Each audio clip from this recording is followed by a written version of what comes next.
rytas, tik ką atsikėliau, išlipau iš automobilio, užėjau štai tokią šaunę kavinę šalia aikštelės. Labai įdomus dalykas, kad šalia manęs gretimam automobiliai irgi vakar mačiau, kad miegojo žmonės. Neaišku, žmogus ar žmonės. Jo, ryte atsikėliu ir du vyresni už mane, vyresnio amžiaus žmonės ir dar šiek tiek stambesni.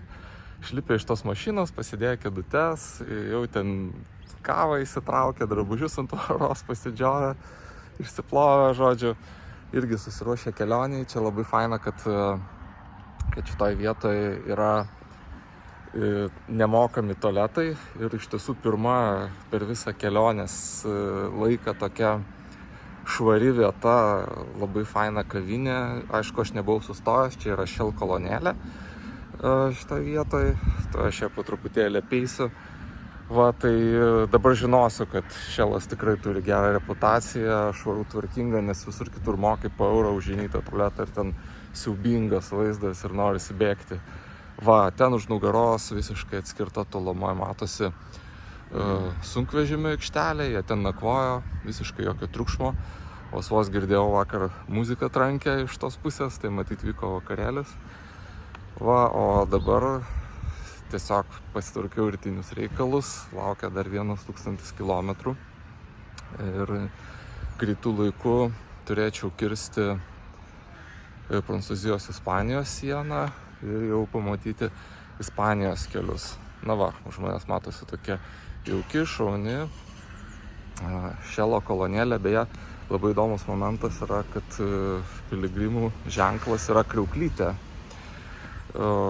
Dėl įvairių priežasčių istorinių. Ir Shello ženklas yra kriauklelė. Tai toks labai įdomus sutapimas šios kelionės metu.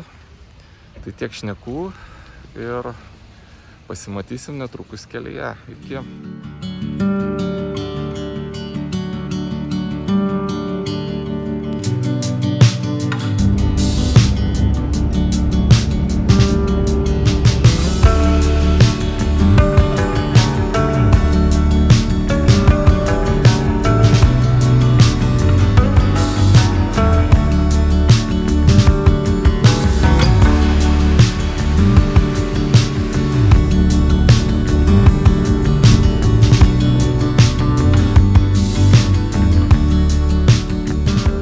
Valgyti ir trumpam sustojau pakeliui buvusiam Bordo mieste. Tai be galo gražus mažom gatvelėm. Aišku, ganėtinai sunku čia važiuoti ir naviguoti tom siaurom gatvelėm, bet centras primena kaip 100 kartų išdidintą Vilnių. Ir aišku, užvažiavau dar vieną vietinę vietą nusipirkti jų lokalaus maisto. Ir po to patęsiu kelionę toliau. Pasižiūrėkim, ką šį kartą pavyko čia susimedžioti parduotuvėje. Tai porą bananų, čia tuno salotos, pupelių salotos, brio sūris, čia kažkoks mandras, bet buvo su akcija, ir alyvuogių užtepėlė. Nieko ypatingo dėl to, kad tokiu metu jau visos Lidl ir Aldi parduotuvės sekmadienio vakare uždarytos. O visose kitose kainos tikrai yra 2-3 kartus aukštesnės. Tai kadangi sekmadienis baigsis, tai visą laiką stengsiuosi į supermarketus užeiti ir nesilankyti tokiuose labiau ilgiau dirbančiuose, labiau specializuotuose parduotuvėse. Čia jinai apskritai yra netoli stoties, masė žmonių judančių visą laiką. Ir labai daug čia turistų užeina didelėmis grupėmis, tai tiesiog jinai ir prisitaikiusi, susirenka daugiau pinigų. Tai ką, maistas čia, dabar važiuoju autostradą, susirasiu gražią ramią aikštelę pavalgyti ir keliausiu toliau. Dar norėčiau šiandien 400 įveikti.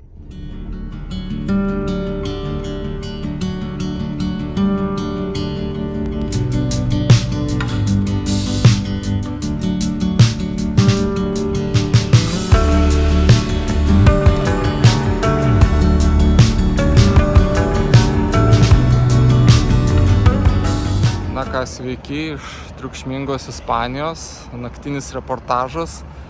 Tik ką įvažiavau pro sieną, 50 km lėkiau kalnais, Patamsį beveik nieko nemačiau, bet taip labai paviršutiniškai supratau, kad be galo gražios vietos, kažkur matėsi laivai, vanduo, tiltai.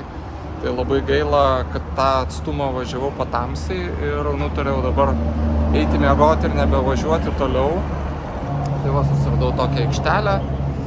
Čia va matosi, žmonės vakarieniauja, šalia manęs vaikinas iš UK miega mašino išlūžęs. Tai va, tai tokia labai mažai čia tų stotelių kalnuose, nes iš tiesų jas labai sunku padaryti, labai matyt brangu ir nėra kaip, kai kelias yra prakirstas tarp kalnų. Tai va, tai radau tokią vienintelę ir tai čia joje vietos minimaliai, kelios fūros sustojusios, lengviesiam automobiliam irgi vietos beveik nėra. Tai va, bet pasisekė, nakvosiu, aišku, labai triukšminga, nes šalia autostrada ir šalia lekia automobiliai. Bet kažkaip išsimiegosiu, praleisiu šitą naktį ir likusieji 600 km iki žygio vietos pradžios bus tikrai be galo gražus, bus ką pamatyti, panašu į tai, kad grįžtant čia daug kur užsuksiu, tame tarpe ir į Portugaliją. Va, o dabar tiesiog čia prasėjau, pasižvalgiau. Čia kaip visada tokios aikštelėse būna, va ten buvo kavinė, čia yra kolonėlė kažkokia jų vietinė su paslaugom. Na va, tai tiek žinių ir susitiksim rytoj. Iki. Labas rytas, trumpas reportažas iš aikštelės Ispanijoje, nuvažiavus kažkur 50 km nuo sienos su Prancūzija. Va, ir jau važiuojant vakar vakare mačiau, kad kalnai Patamsį, kad be galo gražu, bet negalėjau to vaizdu pasidžiaugti. Va, o ryte atsikėlus, tai be abejonės, kad va čia va matosi uola prapjauta ir ten va kalvos visur, viskas ant šlaitų. Taip atrodo mano nakvynės vieta, ryte jinai buvo tuščia, visi miegojusieji jau išsivažinėjo, aš paskutinis irgi tuo judėsiu. Va, o tai va, tai laukia labai nuostabi kelionė, pasirinkau kelionę pakrantę, tai kažkiek kelias eis ir visiškai pagal vandenyną.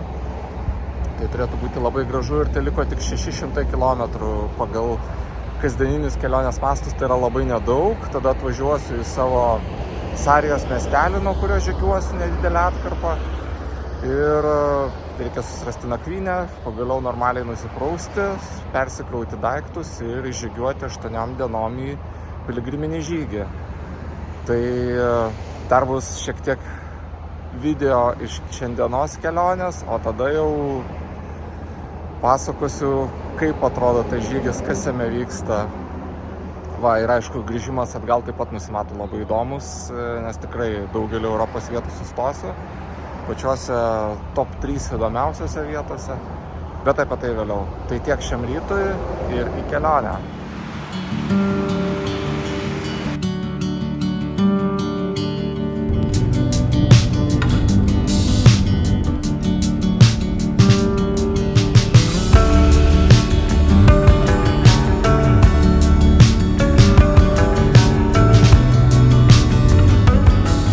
Negalėjau susilaikyti, nesustojęs, jūs tik pažiūrėkit, koks grožis fone ir važiuoji šalia tokių kalnų, kažkaip labai primena Šiaurės Italiją, bet iš tiesų be galo gražus vaizdai.